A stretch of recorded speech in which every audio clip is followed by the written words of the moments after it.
David Gandelman, welcome to the show. How are you today? Elliot, it's a pleasure to be here, my friend. Thanks for having me. The pleasure is truly mine. I've been talking about this podcast all week to the guys on Instagram stories, telling them how excited I am about talking to you and how it's a personal excitement for me just due to the fact that I've been listening to your content for so long. So I'm looking forward to introducing my listeners to you today. So to get started, I usually ask about people's backstories, which I will go into in just a second. But I think a relevant way for us to start today is, would you mind taking myself and listeners through a mini meditation first? Sure. And then maybe giving us your current worst, best joke. I think that'd be a great way to start. I could do both. Let's start with the joke and then go into, whenever I teach meditation, I start my classes with jokes. I actually have a list of jokes I bring to each class that I think will be relevant. I loosen us up, and then we go into meditation. And it's because people are so serious. And when I used to teach meditation in person before COVID, I was living in Los Angeles, and everybody in the room, I would say, all right, let's meditate. And they would stiffen up like Buddha statues, and they would hold their bodies hostage, like I was judging them based on how still they were. And it's not comfortable meditating that way. And then when you're done, it doesn't actually help, because now you're going back to being who you are. So I think it's better we kind of slide in and out of meditation very naturally. So if you slouch, whatever. If you have a frown on your face, frown, whatever, it's all good. A joke that I love from they asked Jerry Seinfeld what his favorite joke of all time was, and he said, "The worst moment of an adult human being's life is when the toilet is about to overflow." And there's nothing you could do about it. And I've had that happen to me, and I know that feeling. And it's just that, oh, fuck moment. And I really appreciated that. So, maybe you feel that way before you go to meditate. Your whole life, it's about to overflow. So overwhelm. Yeah, the energy of overwhelm. I think is very common to experience. And then we don't meditate because we're overwhelmed, and we think if we get a bunch of tasks done, then kind of the water level will come down. And we could breathe again. But actually, it's kind of the opposite. If you meditate, something weird happens, like energetically. It's like you create more space, energetic space, mental space, emotional space, and then that creates more time. I don't know it's like magic. It just like opens everything up. You think more clearly and creatively, and maybe you don't need as much time as you think. You might need clarity. And so when you feel overwhelmed, that's a good time to meditate. And so if you're listening, you don't even have to close your eyes if you're driving or whatever. We'll do a short minute meditation and just get you here. If you want, you can close your eyes. And the way I like to start, especially if you're working on creating a morning routine, is when you close your eyes, you could start by checking the energetic weather. So when I wake up, sometimes I'll ask Alexa or Siri. I sleep with two women. I'm sorry. All right, I'm going to get tomatoes thrown at me here. This is meditation. I ask, hey, what's the weather like today? Right? So ask yourself, what's the weather like inside of my energetic kind of atmosphere in your emotional body, mental body? So is it a cloudy day? Is it rainy? Is there a storm brewing, or is it still and sunny? So step one, just check the energetic weather inside yourself. I love starting this way. And the key in meditation is to be honest. It's not what you want the weather to be, just what you notice it is. All right, the waters are a little rough, not crazy, but there's some movement here. And then beyond that, you might start to notice some feelings. Maybe there's some anxiety, some tension, some excitement, some worry, some uncertainty. Could be joy. So then you just take note of like the deeper layer of how you feel, what the energy is like. And then the third step is, what is the purpose? What's the movement of energy today for you? What is the energetic theme? Is today about growth? Is it about healing? Is it about rest? Is it about creativity or love? Every day has a couple of themes. They kind of weave through the day. Almost like patterns, like in a quilt or blanket, you see these patterns. So there's probably some themes that are weaving through the day today. And it's up to you. Are you going to be in resistance to those themes and fight them? Or kind of like a river, are you going to flow down and move with life and embrace them? So if you're in pain, maybe the day is about healing. If you're exhausted, maybe it's about rest. If you're confused, maybe it's about clarity. If you're excited, maybe it's about sharing. Or you're inspired, maybe it's about creativity. So just check in. What's the theme of your day? And if it's the end of your day, if you're listening to this at night, maybe it's about being reflective and integrating.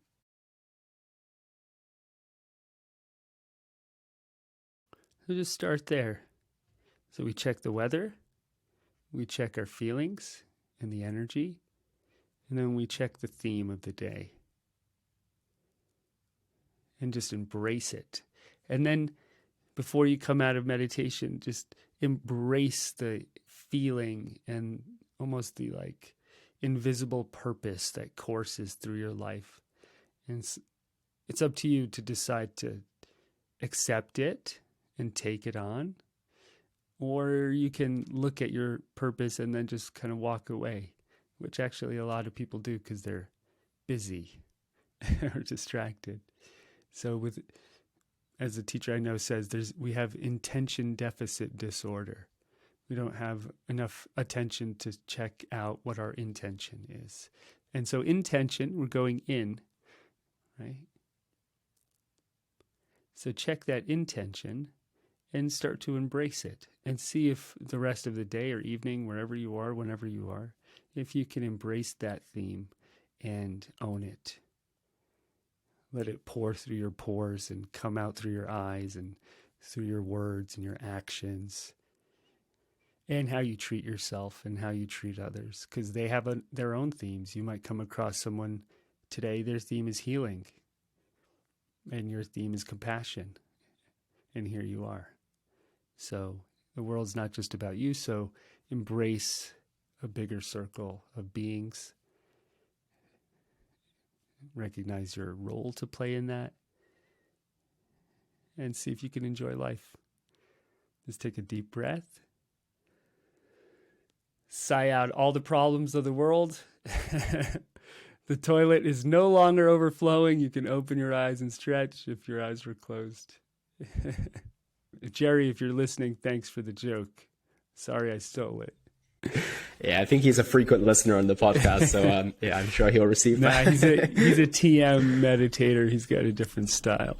Yeah, we'll tap into that a lot more later today and all the different meditation styles. But before we do get into that, I need to ask you, because it is fundamental to what you do. When you just mentioned meditation, and even my visualization of meditation right now, it does seem quite stiff. It does seem quite serious. It does seem quite upright and almost rigid.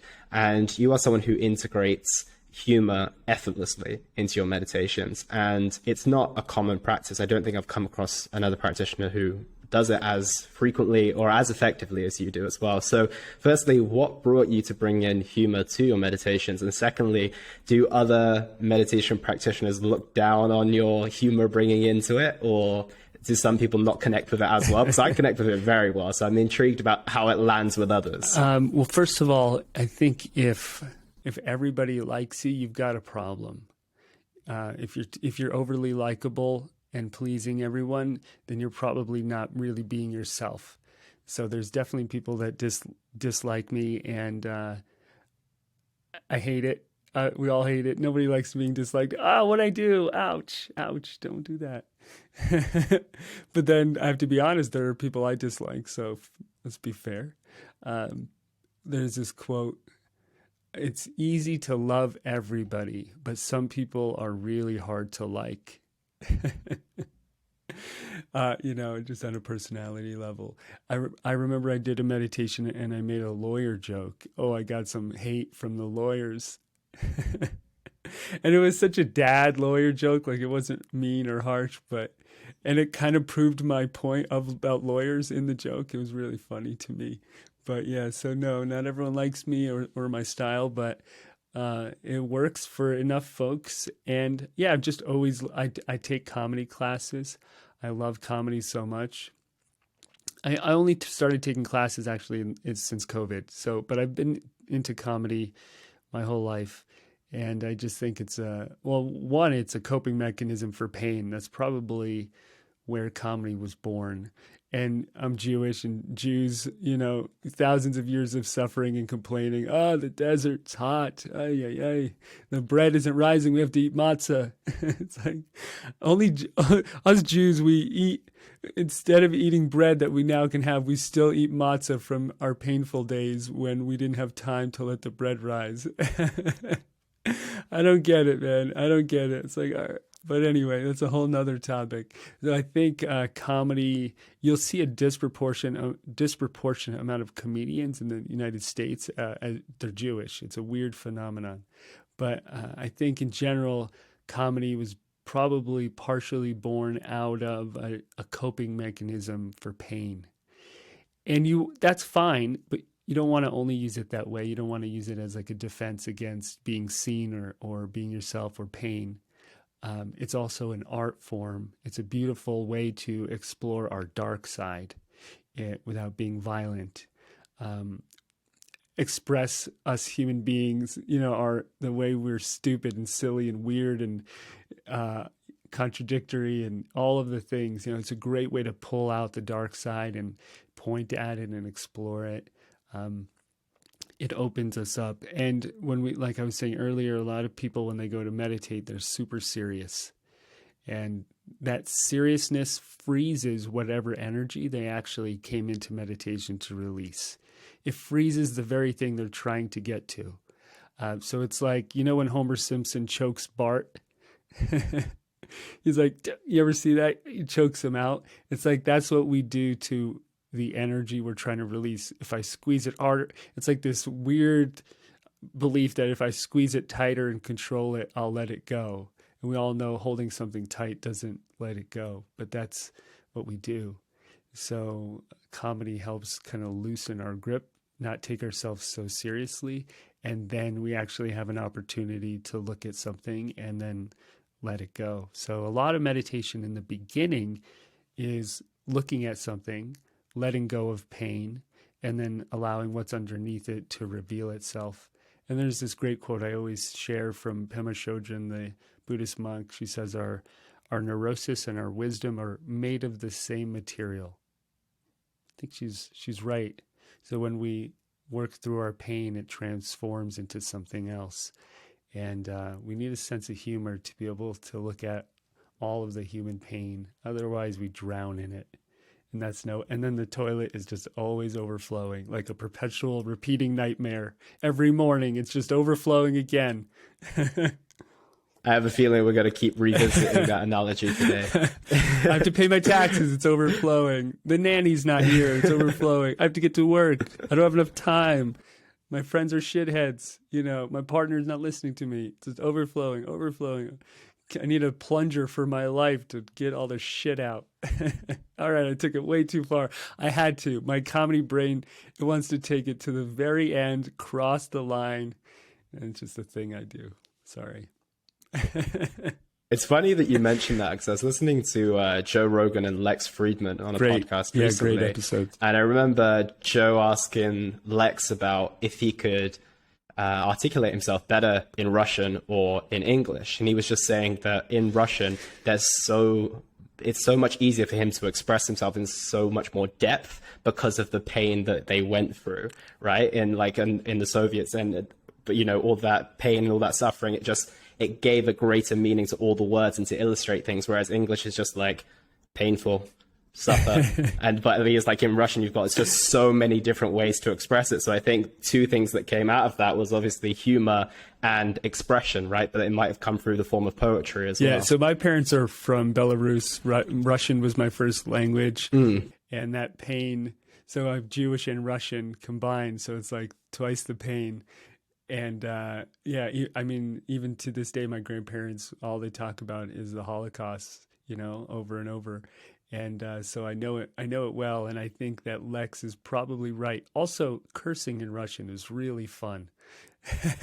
They're great. They're curse words, and just the way they flow, it's almost like a little French. Yeah, it's great.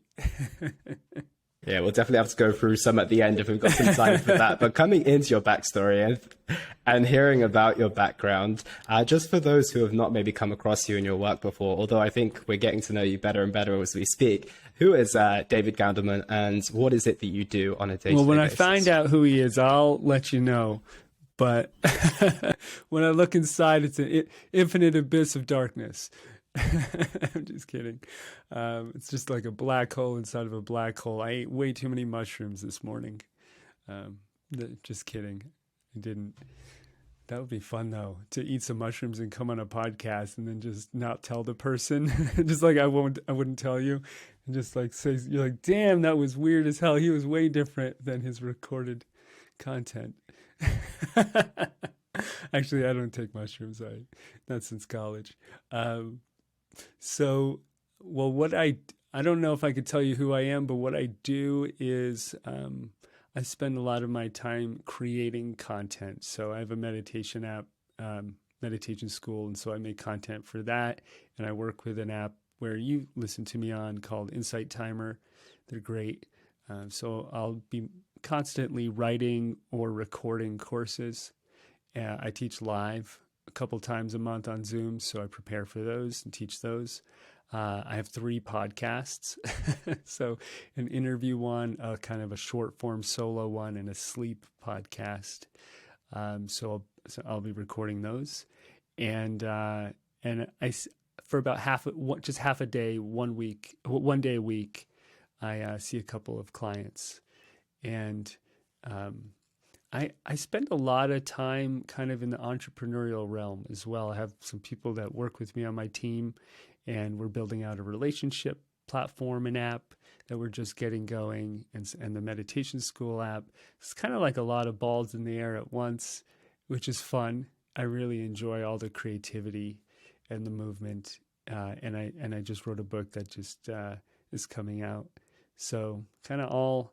And then retreats, I do retreats, and we have a foundation for kids, orphans in Nepal.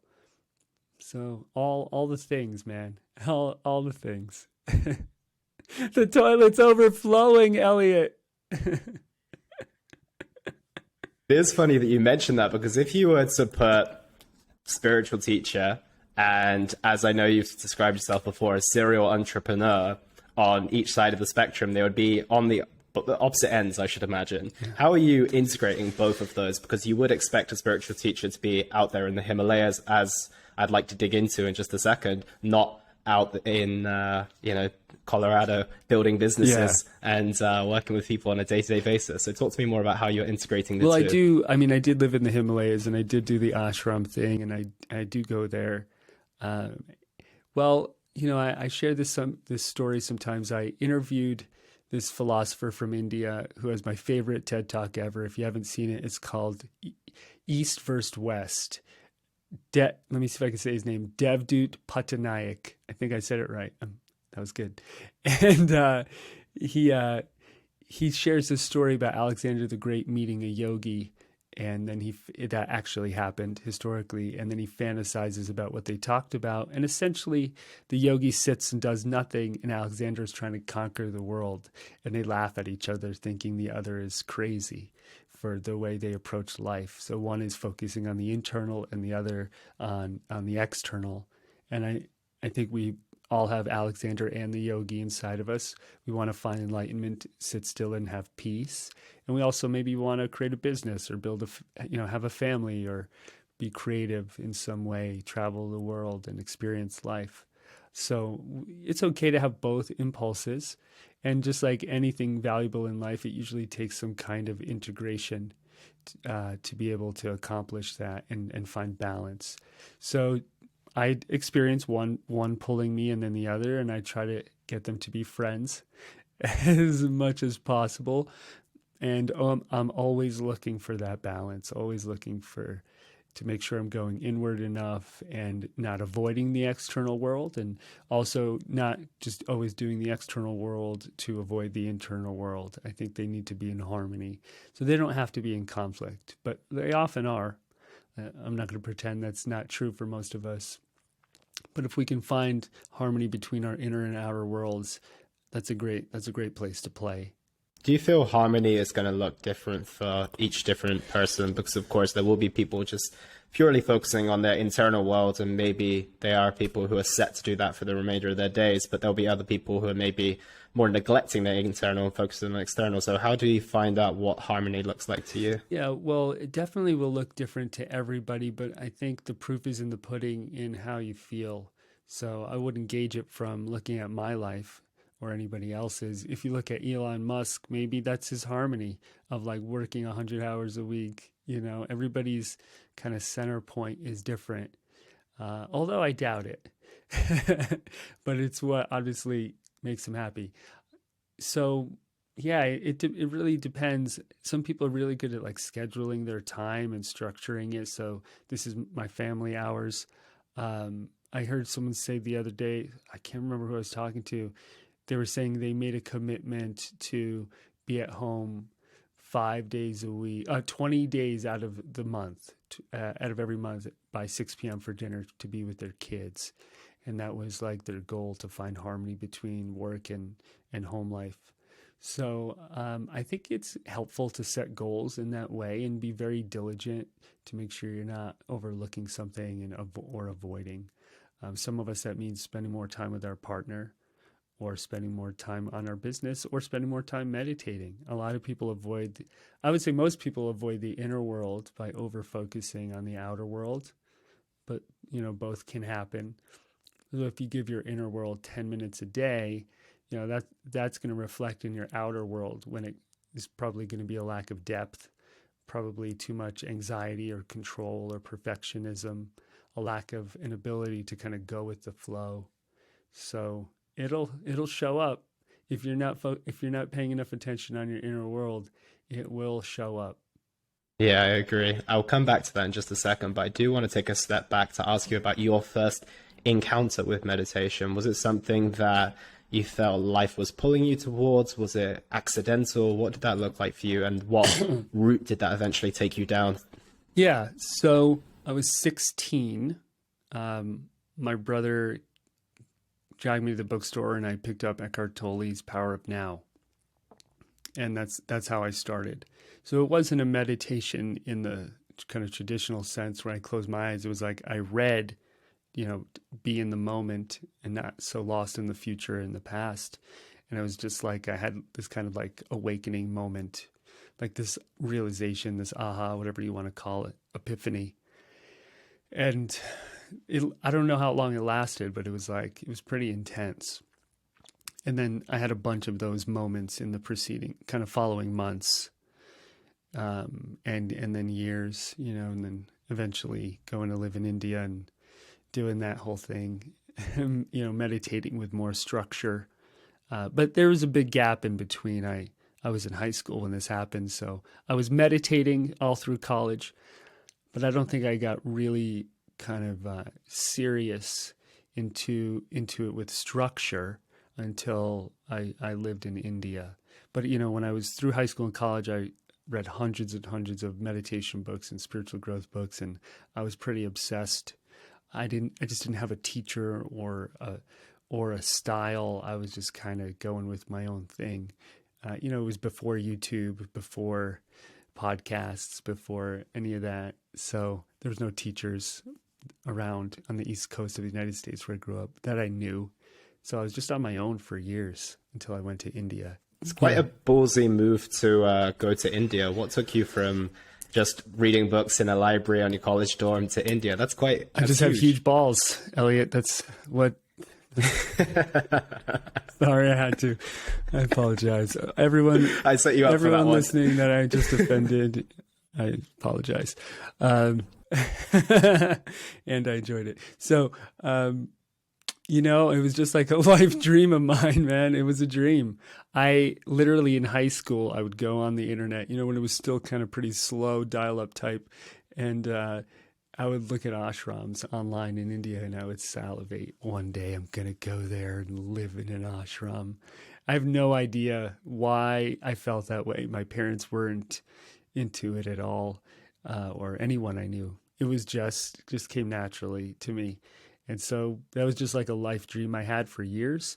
I taught English in Spain for a year, and I was a party tour guide at night in Barcelona. So if the thousands of people that went on my tours, if you were there and I got you wasted, and I apologize, but I hope you had fun. And they're like, the party guy is the guru teacher dude? What? It's called transformation or something.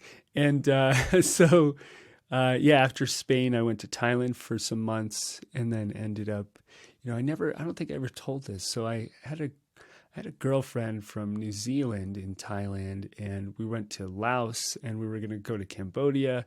And, I was just meditating one day on some river in Laos in the jungle. We were in some crazy place, and it just hit me like on my third eye, just like whack. It was just like, you have to go to India like now. And I told her I had to go to India alone, and she was not happy. And I was like, I'm sorry, it's just what I feel like I have to do. I was young, so probably wasn't really ready for a relationship anyway. And so I took off to India. I had a friend that was in an ashram in the Himalayas, and he told me I should come to where he was. And I landed, I got off the plane. I spent a day in Delhi. I got on a bus, 5-hour bus ride up to the Himalayas, to the base of the Himalayas. And it was a trip. It was quite a trip. I was nervous and also super excited. And then I just kind of made my way. I remember the first thing when I got to the Himalayas, I was walking to the ashram. There were all of these, what I thought were homeless people. We call them sadhus. They do kind of live outside, and many of them, and they smoke charas, is what they call it, like hash. And so they're stoned all day, and they're like holy men, but really they're just like stoned, a lot of them. And I just was like, whoa, and all these wild dogs and monkeys and cows. And I was like, what is this place? Holy shit. And the, ashram had like a hole in the ground for a toilet, and you had to like pour water down it. That's how you flush. And your shower was just a bucket of cold water. And I lived like that for a while. I spent a year overall in India. I had to go back to America a few times, get money, and come back. And, so over a couple of years, I just kept going back and staying in the ashrams and studying. And I just absolutely loved it. It taught me a lot. But, it has its limitations as well. Like, no one's teaching you how to have a career or a partnership or do anything other than do the inner work. So there's a limitation in that. And I think that's what was missing for me. So I eventually left. Very interesting. I wonder what kept bringing you back to the ashram. I wonder what had you on that first day. You were going to the bathroom in a hole, you were showering with a bucket. You're like, I definitely want to keep coming back here. This is the best. Who needs to be a party tour guide in Spain surrounded by beautiful women from Europe? I want to use a hole in the ground for a toilet, shave my head and meditate all day. Wait a minute. What the hell was wrong with me? Elliot, we got to have an intervention. I'm going to have a breakdown on your podcast. I made a mistake. Now the toilet's really overflowing. It was something so deep inside me. I just had this like insane spiritual thirst. And it was just so strong. Probably the way when someone's like destined to be a musician or an artist or, business, like they could just feel it in their bones, in their DNA, like this is my path. That's how I felt all the time. So there was no rational reason for it. Yeah. It was clearly more important. Yeah, it was clearly more important than partying in Europe. Which I'm happy about. Yeah. Yeah, I think you made the right bet there. I think you did. I did a good job of calling the right move. But on that note, you must have made the transition back into the Western world at some point. How was that? How was navigating going from somewhere so completely different to what we see on a day-to-day in the Western world to, yeah, making that transition? I didn't. So the short version is some witch in the Himalayas.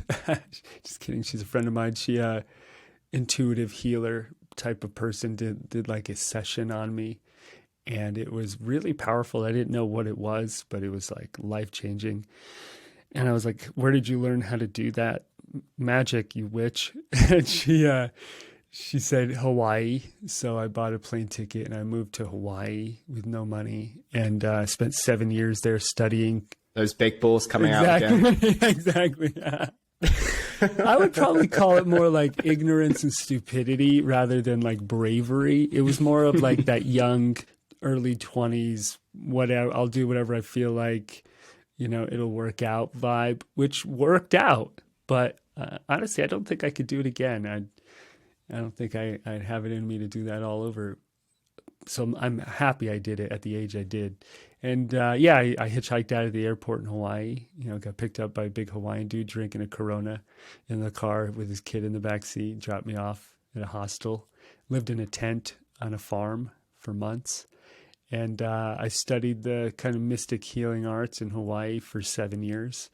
And I spent 3 years being the director of that school eventually. So that was kind of a great arc for me, from student to teacher to director. And then at a certain point, I decided I was tired of being poor because it was a nonprofit. And I started reading entrepreneurship books and figuring out how I could create online, which was right when the thing was coming online, like right when YouTube and podcasts were kind of getting going more. The timing was right.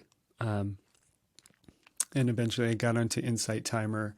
I moved to my brother's farm in New York and started building my own stuff. And then that's how it all kind of unfolded. It was a whole new arc of learning how to do what we're doing right now, building podcasts and content and reaching people, which is most spiritual teachers or healers or coaches, it's what the hardest part for them, because their zone of genius is working with people. And so they have a hard time. That's why there's so many coaches out there that coach coaches.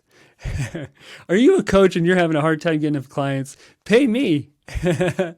And I'll teach you how to get clients, because they suck at that part of the business. Healers are, they're all pretty bad at it. And so I love teaching entrepreneurship for coaches, healers, teachers. I'll probably do a program at some point next year. I have a free money course because that's a big part of it for a lot of people. So it's like an 8-part free meditation series. I think it's called The Energetics of Money. I just released it. It's on my app in the free section. So if that's part of your issue, go sit and see if it helps. And if it doesn't, just send me a message. Hey, that sucked. And I'll hold on to that comment for the rest of my life. Or send you a check through the post and tell you, hey, it works. There we go. Yeah. I would like 10% of whatever you make from the course. Yeah.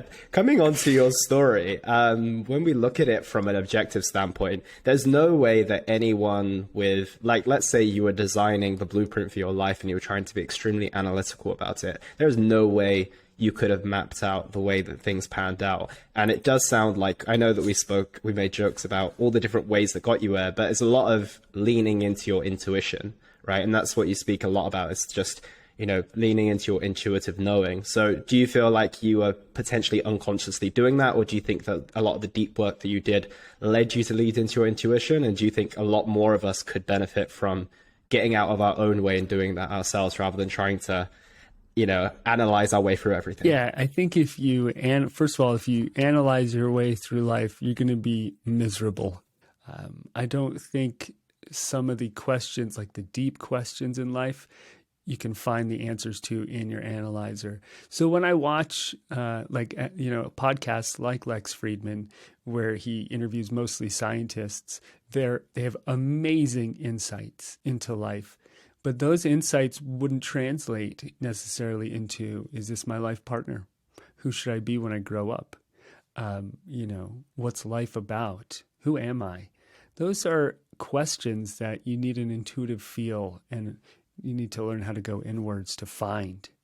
So the tools that we're taught in school, the intellectual tools that work so well to become engineers and teachers and business people, whatever it is, they don't work when it comes to making some of these big life decisions and understanding ourselves spiritually.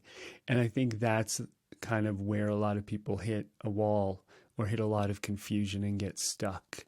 And even psychology is a very intellectual, or can be a very intellectual endeavor, but it's super helpful. But I've had many psychologists and therapists as clients, students of mine, who also get trapped in that intellect and can't seem to find their answers.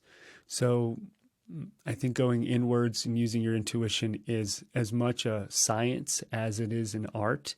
There is a structure to it. There are tools you can learn. There's definitely a science to it.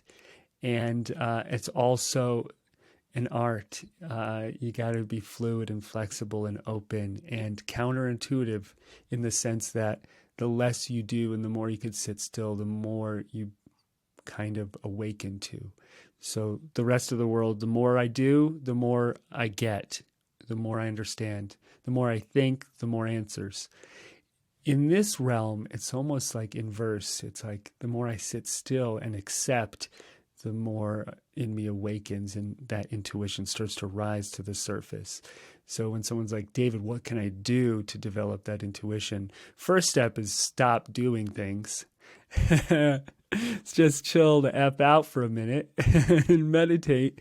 And then there's some tools that we can start to learn when you quiet down to actually sharpen that intuition. And so part of that is feeling energy. Part of it maybe is seeing images in our mind's eye, or seeing energy. Part of it may be hearing our inner voice.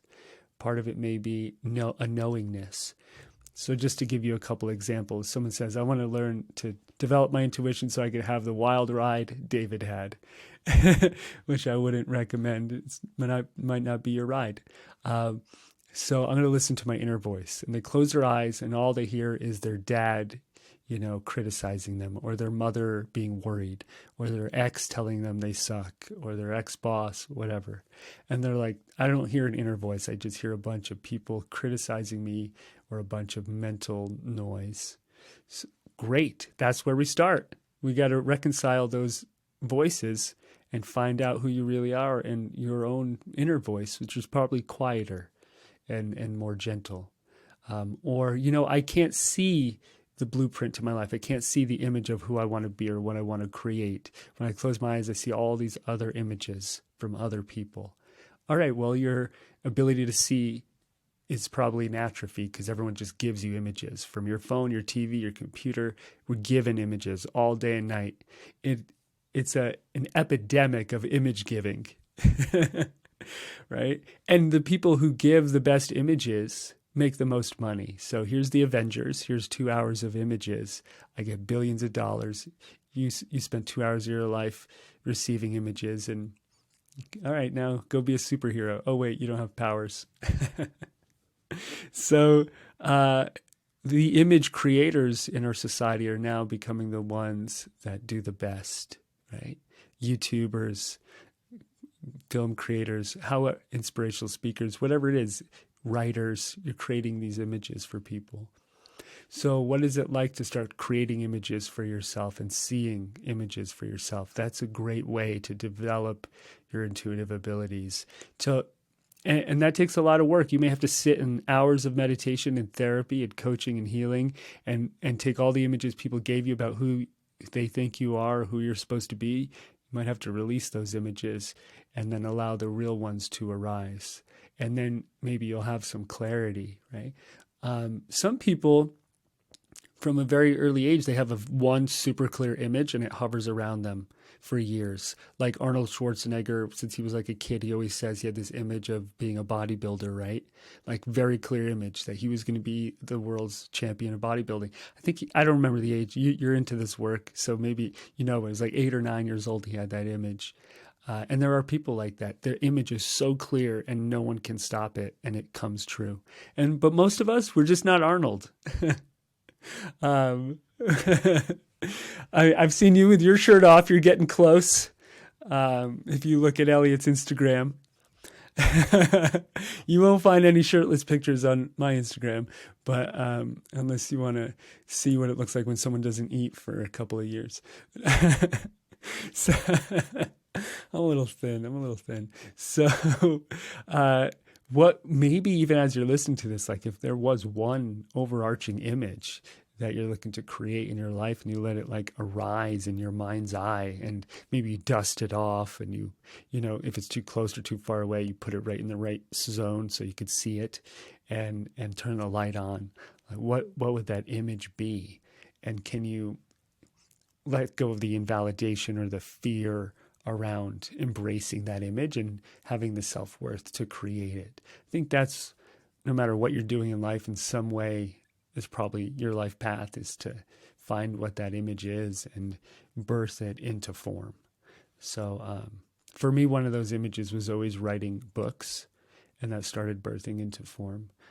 For me, it was, teaching. So it's not like, we may not have just one. We may have 2 or 3 or 5, or may have one really big one. Some people, it might be to have kids or to meet the right partner. So you want to embrace whatever it is. And the more you embrace it, the more likely you're going to manifest that image into form, Yeah, that's fascinating. And coming on to the portion of hearing the other voices and the images that people have placed on you, there's going to be a lot of difficult stuff for perhaps people to deal with as they go through that process of getting rid of the dust off that image. Where can people start if that perhaps what they're uncovering is incredibly painful, it's incredibly uncomfortable? How do they start working through the stuff that they perhaps don't want to see, and they probably just want to put it back where they found it, and like forget they ever saw in it? The filing cabinet of all the time someone criticized me. Yeah. Well, I think you need a twofold approach. One is your personal meditation practice, which we can get into, and your personal healing practice. And the other is you probably need a team. So there's that saying, the bigger the dream, the bigger the team.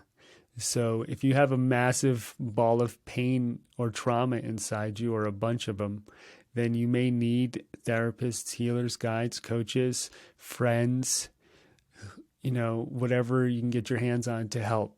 Don't be afraid to reach out and get all the help from every angle. There's none of us can do it ourselves. It's just not a real thing. We live in community as beings. And so I've never seen someone do it all themselves. So I attribute 95% of my success to all of the amazing human beings that help and have helped me along the way.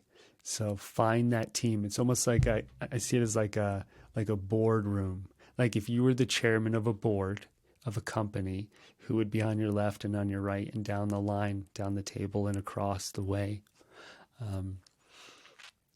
I was physically sitting at a dinner table once, and I was at the head of one side. There was a group of people on each side, and then this very famous celebrity that I won't say on the other side. And he's a very inspirational person, and he gave me like some of the best life advice ever that ended up, turning into the book I wrote. And it was literally that like boardroom picture right there, and it was so cool. So create that for yourself if you don't have it. And part of that is you being on other people's boards. So it can't all be about everyone being on your board. Otherwise, that all about you energy will drown you. So whose board are you on, and how are you helping them heal and grow? That's a question I focus a lot on. And it fuels me. It kind of is one of my main kind of fuels in life, is how can I contribute? So if you're not asking that, then you should start and get on a bunch of boards, get people on your board. If no one's on your board, it's probably because you're not really showing up on the other people's boards, or the right people's boards, in the right way. Maybe you're just helping a bunch of selfish people. So you got to work that out. And when it comes to actual kind of meditation tools, working on yourself, I mean, that's like all the work that I do is helping people do that exact thing, that question. So I don't know if I have one short answer, but generally speaking, what I do with my students is I help them close their eyes and learn to look at pain or confusion or doubt or fear, and learn how to see it energetically, see it with their eyes closed, not just feel it, but see it. Like maybe it's a cloud of energy. Maybe it has a shape, a color, a form. And then what's underneath it? What's animating it? What's giving it? It's like every energy needs a power. Every form needs a power source of energy. So where's the fear getting its energy? And we start to explore that and kind of peel back the layers. And then, like I said earlier, our neurosis and our wisdom are made of the same material. So if I close my eyes and all I hear is my dad criticizing me, all right, so what's that energy? Let's call it invalidation. Criticism, invalidation. All right, I have this invalidating feeling and energy inside of me. All right, so let's start to reconcile that invalidation by looking at it and peeling the layers back and seeing why I care. All right, I care because I actually want this person's love and acceptance.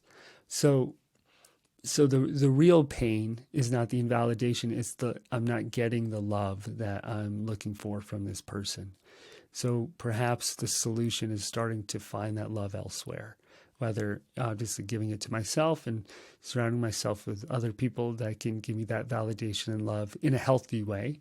Not, I'm going to become a dictator, and if you don't love me, I'll kill you. Because that's like the dark side, right? That's like going all the way to the dark side. So how do we do it in an actual, genuine, healthy way? Because we do need love as human beings. We need it the way we need oxygen and food. It's the oxygen and the food for the spirit. And that's kind of how I approach it with my students. And so maybe there's layers of invalidation, of pain, of fear, of judgment, of confusion, of chaos, all of those things. And by reconciling each one, that's where we find our answers. It's almost like if you've ever played a video game and you like unlock something, ta-da, you get to the next level. It's like you earned that. You get to keep it for the rest of your life, that insight, and it integrates into you and it becomes who you are. So it's like you have these goals, but you may need to become the person you're meant to be to achieve those goals. And what you're doing is you're just trying to pull those goals in without changing as a person. But what actually happens is when you develop from the inside out, you grow into the goals and they almost become like an extension of you. They attract to you the way a planet attracts and orbits around a sun. You have to build a certain level of gravity that emanates off of you by becoming who you're meant to be. So if things that you're wanting to create aren't coming into form, it's probably because you haven't become the person that you're meant to become yet. And that's where you should be putting more of your focus.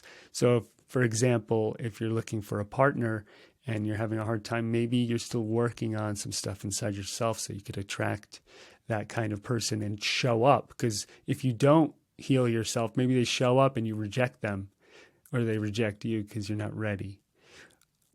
So a lot of the work is on the inside. No one likes to do it or hear it, but it is what it is. I didn't make the rules. I'm just the one with fake, I won't even say it. I'm just the one with the testicles. This world has heard enough from people with balls, Elliot. Yeah. I think in like 100 years, we're just males. We're going to be like a secondary, subspecies, just, doing all the grunt work. Most of my clients and students, for better or worse, are women who are really doing the work. And I'm just like, come on, guys, get in here. Get in here, do the work. So I'm really happy that you're doing it and helping other people do it as well. I want to see a whole new wave of males, finding a healthy sense of masculinity and growing and not being afraid to be vulnerable, and so they can rise to their potential as well. So I hope that next shift starts to happen soon. Yeah, I'd love to transition there next because I do believe, based on what I can see and what I think the world can see, full stop, is that masculinity is in a very weird place at the moment. No one really knows where to go. If you're too traditionally masculine, it's toxic masculinity. If you're embracing vulnerability, then you're weak and you're this and this. If you're somewhere in the middle, you feel like you're in the right place, but you're almost too early to the party, right? It's like you're just the early adopters of this. So from that perspective, how do you believe a fully integrated male fully integrated male looks like in this modern day and age? I don't know. I'll tell you when I get there. Well, first of all, let me say what it's not, which is to be female. And I think that is a problem, and that's happening, which is males are being like demasculated, and they're just sometimes behaving in a very feminine way to be accepted, and they think that that's what the new masculine is. And actually, the feminine might not be attracted to that and I want to preface by saying every human being has masculine and feminine, and some men are more feminine and some women are more masculine, and vice versa. So by no means is it gender specific. But if you're a masculine male, like if you lean more masculine as a male, and you have and you want to be a healthy masculine male, let's go there so I don't offend anyone. You can't even mention gender. I would say that what does it look like to be vulnerable in a way that's, still honors the masculine?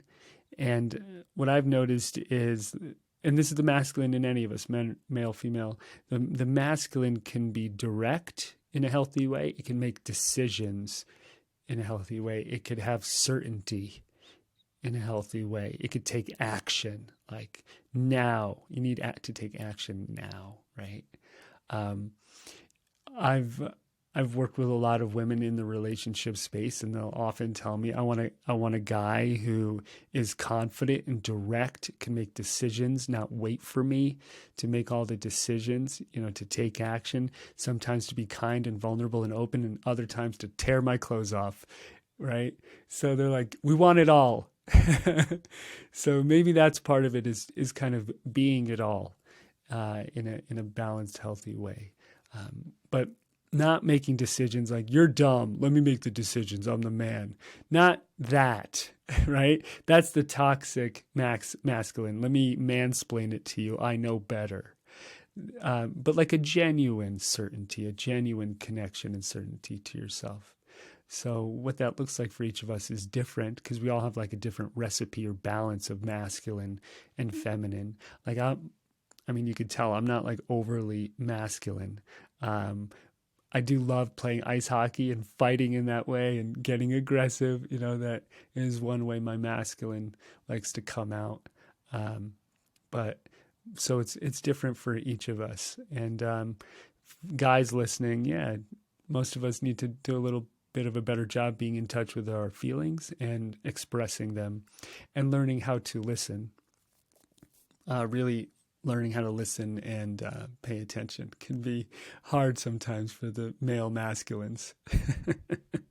Yeah, absolutely. And I think the challenge is that it's where we've started, but it's also our starting point. And again, this is not to excuse our need to do the work, but all of our starting points is going to be completely different based on the conditioning that we have been imparted on from our parents, right? And, the certain mantras that we grew up with and everything along those lines. So I think it's just about assessing where you are and then how that reflects in the world. And then, as you mentioned, then going inside and doing the work yourself. But it's going to be challenging for a lot of people to do that when they don't even recognize that it's a problem in the first place, right? Yeah.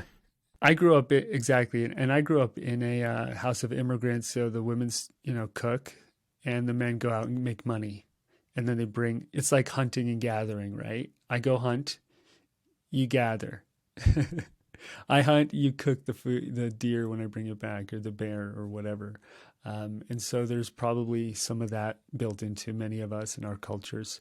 I don't know. I have no idea how much of it is physiological, evolutionary, and how much of it is society and programming. I have no clue. That's for the anthropologists and sociologists, psychologists to figure out. I have no idea, but I can acknowledge that exists, and it's real. And I even feel it in my body sometimes. I'll feel that urge I want to go make all the money and provide the security. In a healthy relationship, I think that it invites either one, it doesn't matter on the gender, but one of the members of the relationship to lean into one of those energies and to almost be, magnetizing to each other, from the sense of one's really leaning into the masculine and one's leaning into the feminine. And it's a bit of a dance between the two, depending on what your strengths are. But I think a healthy relationship leans towards the need for you to go into that. And if you can find out what's deep within you, whether you do, and like I said, maybe there is, like you said, physiological side to that as well, because I certainly feel it too.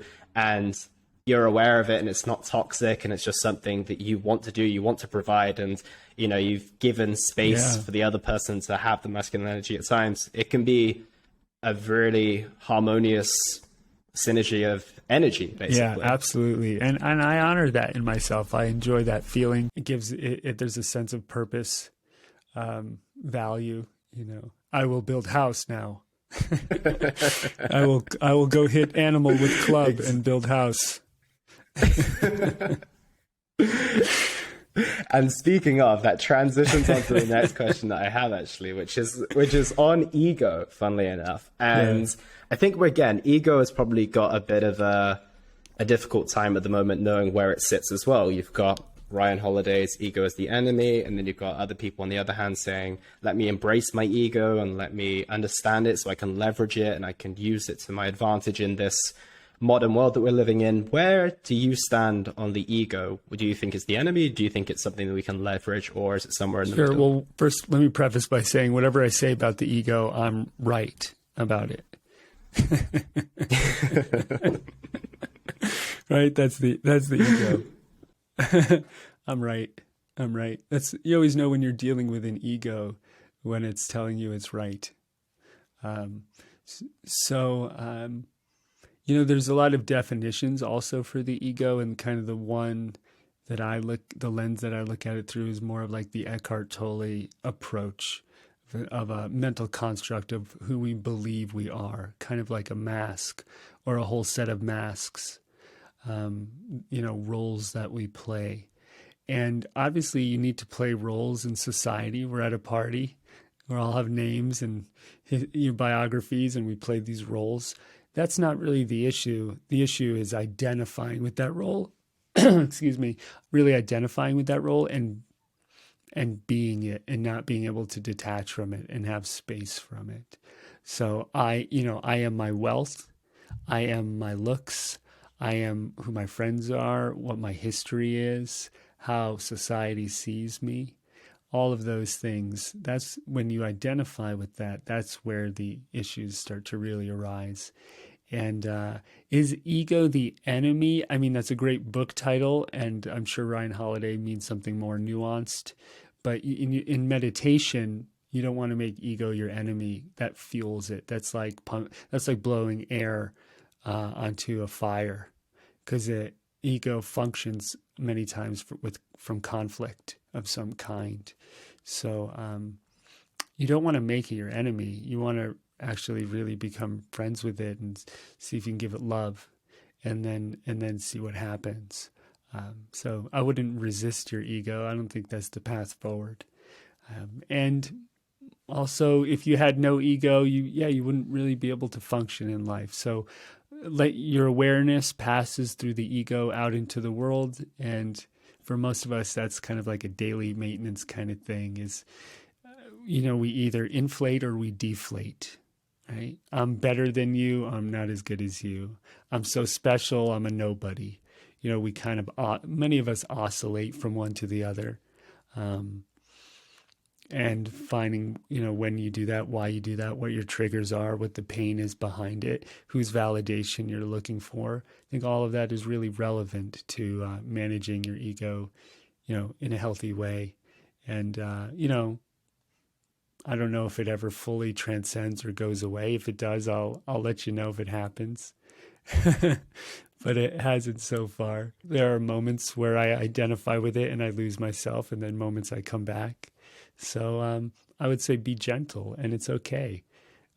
It feeds off of conflict, internal or external. So if you're like, ego is terrible, I have no ego, that's your ego talking, you know?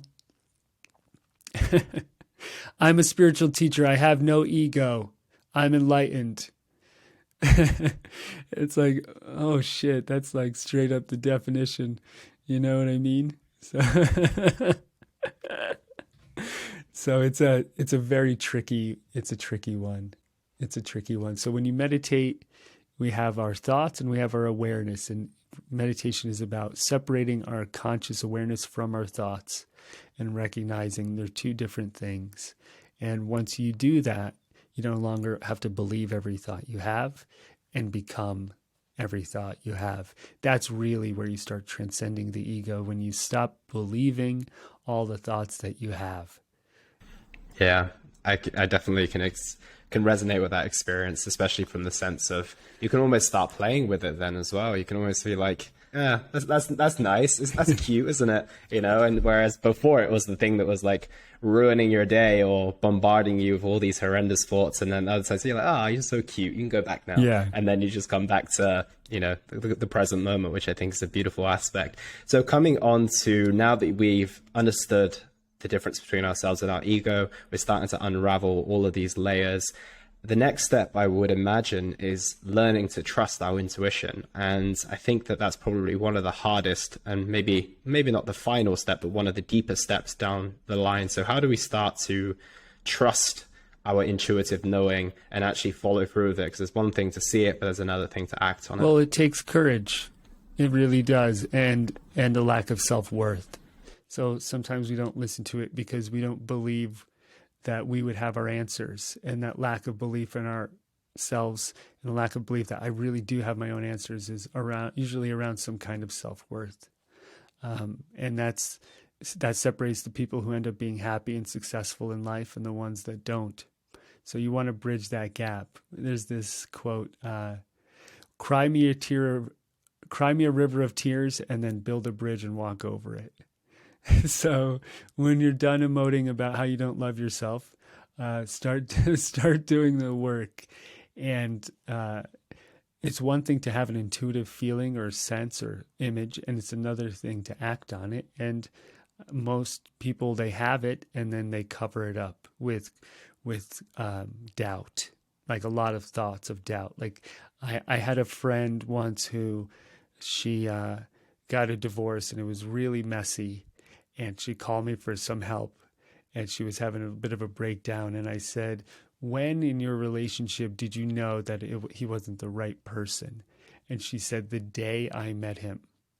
And I said, and what kept you from listening to that? And she was just like, fear and over intellectualizing things, trying to justify, on paper he was right. And so the intuition is there all the time. What we do is we cover it up, and then out of fear and out of maybe other people's wanting to fulfill other people's expectations or be seen a certain way in the world, we override it. And so maybe a lot of the developing your intuition is uncovering the energy that's sitting on top of it, the avalanche of doubt and over intellectualization, and learning how to love yourself and be worthy of listening to that inner voice and then acting on it.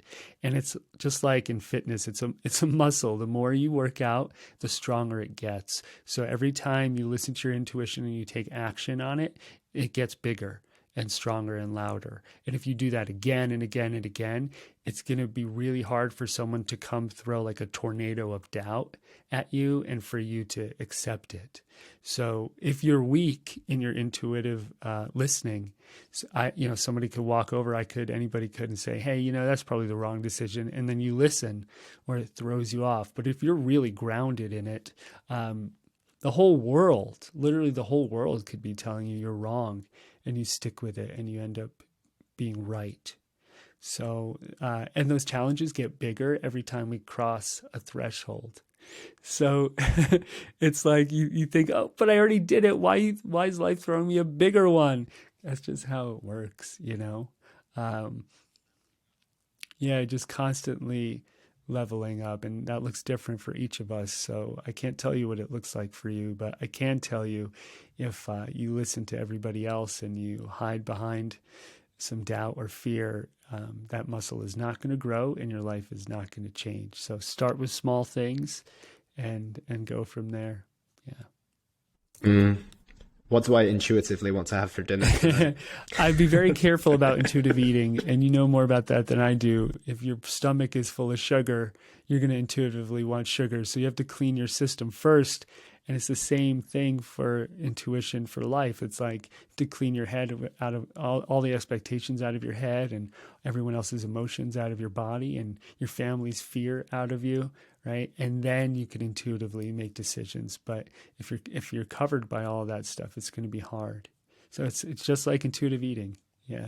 Yeah. In one of the last podcasts I had, I said that you can't maintain a dirty home. You have to do the deep clean first, and then you can maintain the tidy home. If you don't do the deep clean, you're just maintaining a dirty house. Exactly. I think that's a great way to put it. And that's why we have to meditate. And if you're just coming into meditation, a retreat can be really powerful because you sit for a week and make some real deep progress and be around other meditators. Yeah. Yeah. Just going to wrap up on a couple of questions, but I do have one because this one has been on the forefront of my mind recently. And it's more of a thought as opposed to a direct question, but I'm interested to get your sentiments on this.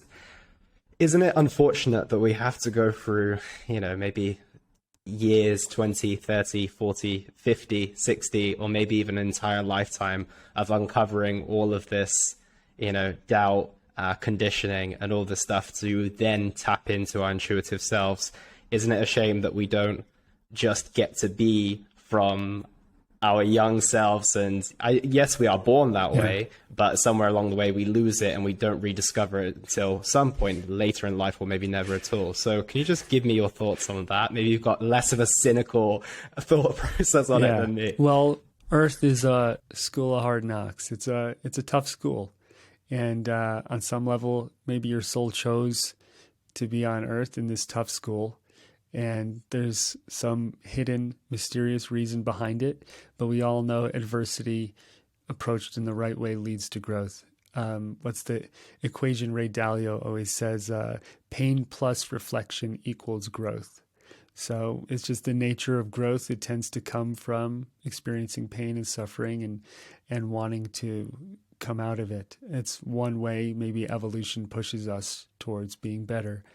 Why that's the case, I think that may be an unsolvable question, that it's almost like the question, why does suffering exist? Philosophy 101, I remember in college, if God is all loving, why would he make you suffer? And if he's all knowing, he already knew what you were going to do, so why go through the process? I think those are really deep mysteries that go beyond the mind, that maybe in some deep meditation you can tap into a truth about.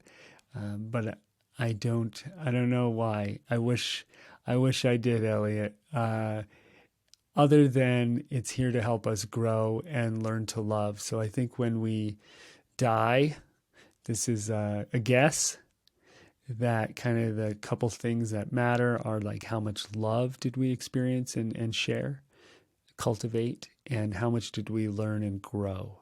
So how much did we love? How much did we grow? In that context, I think the suffering makes sense because it helps us recognize what's important to us and who's important and how we want to spend our time and who we want to become. It's almost like time. If there was no time, we wouldn't have a rush to get anything done or grow. We would just lounge. And that's kind of what it felt like in Hawaii for a while for me. It's like there's no time. It's the same weather every day of the year. It's perfect. Time stops. But with time, there's a pressure to develop. And maybe with suffering and pain, there's a pressure to develop and to love the people around us because we know we just don't have that much time with them.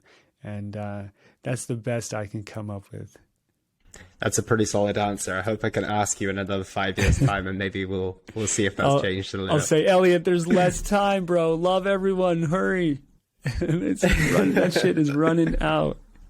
Exactly. Well, that's what makes us define what's important, right? The fact that we only have a finite amount of time with unlimited opportunities, right? It really makes us have to. That's why the existential angst kind of sits within most of us until we define this is our life's purpose. This is what the path that we need to go down. Because if not, we're just like, oh, we could be doing 10,000 other things, and we've got to pick, X amount of things that we can only focus on during this time. But it forces us to choose. It really, truly forces us to choose. And I think that's a good insight. Absolutely. And on that note, what impact do you want to have on the world, David? That's a great question. I hope, when I leave this planet, the impact that I had was helping people release pain, recognize who they really are, find some deep inner peace, and maybe learn tools to help them find their own answers. Beyond that, I have no ideology, no dogma. I don't want you to come out listening to anything I say with any belief system. I think that's all a big waste of overflowing toilet time. Why waste your life believing in things versus experiencing them and knowing them firsthand? So I have no overarching dogma that I want to lay out. I just want people to enjoy themselves and grow and heal and be happy and create with the short amount of time that they have. Maybe that's too simple or practical, but it's just about it. Yeah. No, I think that's beautifully said. And for those who perhaps want to engage with your work, you have a book on the way. You've just launched your app. Tell people where they can find you. So probably the best way to find me is just on my site, meditationschool.us, or you can download the app, Meditation School. And the book is called The 7 Energies of the Soul. So it's on pre-order. It comes out 2/22/22. And I think those are probably the best 2 ways to find me. I'll just add, because this is really common, if you have trouble sleeping, I have a sleep podcast on all the channels called Grounded Sleep. So usually that's a good way to start meditating, is just by falling asleep listening. So that's helpful. I can definitely vouch for the sleep podcast as well, but you've got to remember that there will be points in which you're starting to drift off, and then you'll hear something David says and you'll laugh and you'll wake yourself up. There was one where you were talking about your friend who was the hockey player and you guys as kids, and how he picked you up and put you in a bin. And I was just remember just bursting out laughing whilst closing my eyes and like, this is supposed to help me sleep. Yeah. But no, it definitely softens the tone if you're stiff around sleeping and then, if you're awake by the end of it, which usually I'm not, then, at least you're still joyfully listening. Yeah, that was actually one of the great hockey players of the last decade who did that to me. His name's Ilya Kovalchuk, if you're a hockey fan, and won the gold medal for Team Russia. All the good things. I beat him in a game of ping pong, and he stuffed me into a garbage can. So that's why he's a champion. He's a competitive dude, and we're great friends after that. Yeah. Not the traditional way of making friends, but it seems to work for you guys. But David, I want to thank you so much for your time today. Honestly, I have listened to your meditations probably almost every day for the last year or so, and they've been incredibly impactful. Like I said, I've laughed, I've been more grounded, I've cried, I've just about experienced every single emotion during them, and they've been incredibly impactful. So I just implore everyone who's listening to go check out your work and dive into your world a little bit deeper. But thank you so much for being here. Any closing words for the listeners? Well, thanks for having me, Elliot. And I mean, means the world to me to hear that my work has had such an impact. So that's just truly incredible. I would say, if I didn't come out of my shell and share my work, Elliot wouldn't have gotten to hear it and experience it and shift his energy, and maybe it wouldn't have led to him helping you shift your energy in some way. And I think that's what life is. It's a network of us helping each other wake up and grow up and heal. And so maybe you ask yourself how you're going to do that in what way you want to do that in the world for yourself and everyone else. That's a question I like to ask, and that's what fuels me. So thank you for sharing that. And yeah, thanks for listening, everyone. I hope you meditate and find your path and kick some ass while you're on this planet.